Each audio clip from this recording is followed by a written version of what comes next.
so it's Clara, the book goddess, and today I am here to bring you the Taylor Swift book tag. I am personally not the biggest fan of Taylor Swift, but I just love these questions. So the first one is, we are never ever getting back together. A book you thought you were in love with, but then later realized, no, you're really not. For me, this is The Fairy Path by Freywin Jones. I thought I was in love with this book, and then I was just like, no, I'm really not, and it's a good book, but it's not a great book, you know what I mean? It wasn't, oh wow, I have to finish the series, but it was still worth a read, and I highly suggest it if you're a fan of fairy books. So, question 2, Red, a book with red on the cover. Murder on the Orient Express by Agatha Christie. This is about a murder on the Orient Express. It's a murder mystery, a classic murder mystery, and it is well worth a read. It's very good, and I thoroughly enjoyed it. I like reading about Poirot's way of solving mysteries. It's very interesting. So definitely worth a read if you're a fan of mysteries. Okay, question 3. The best day. Pick a book that makes you feel nostalgic. The Last Olympian by Rick Riordan. This is the conclusion to the Percy Jackson series, which was the series that actually got me into reading. If it weren't for these, I probably wouldn't be half as big of a reader as I am now. These books are so good, and they make me feel so happy every time I start rereading them again, because it just takes me back to when I was an 8-year-old little girl reading these. So that's my book that makes me feel nostalgic. Number 4, Love Story. Pick a book with forbidden love.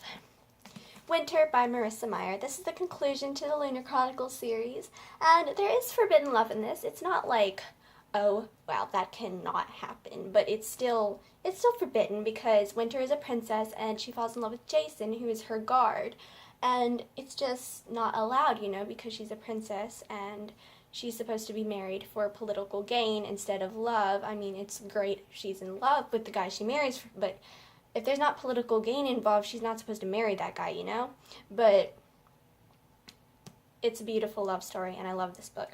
So, question 6, Innocent. Pick a book you ruined for somebody or somebody ruined for you. I ruined a Nancy Drew book for myself once.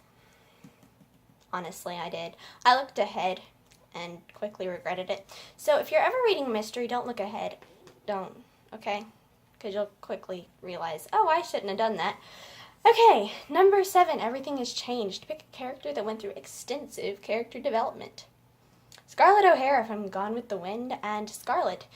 At the beginning of Gone with the Wind, she's a 16-year-old girl that's absolutely boy crazy, and at the end, she's just this mature young woman, and it's a lot of character development that she goes through. A lot of hard times, a lot of struggles, but seeing her change like that is very enjoyable. Okay, number 8, You Belong With Me. Pick your most anticipated book release. The House of Hades, also by Rick Riordan. This is the 4th book in the Heroes of Olympus series. At the end of The Mark of Athena, I was just like, what? No, you can't possibly end a book like that. Yeah, you can. And so for a whole year, I was just dying to read this book. And I was so happy my mom surprised me. She pre-ordered it, and she came in my room one day and just like, here, I'm just like, oh, yay. And I love this book, honestly. I mean, there's something in it that's not good, but I finished the series, and I love this book. Okay. Number 9, Forever and Always. No, I skipped a question. Yeah, no, I didn't. Okay, 9, sorry. Forever and Always, pick your favorite couple.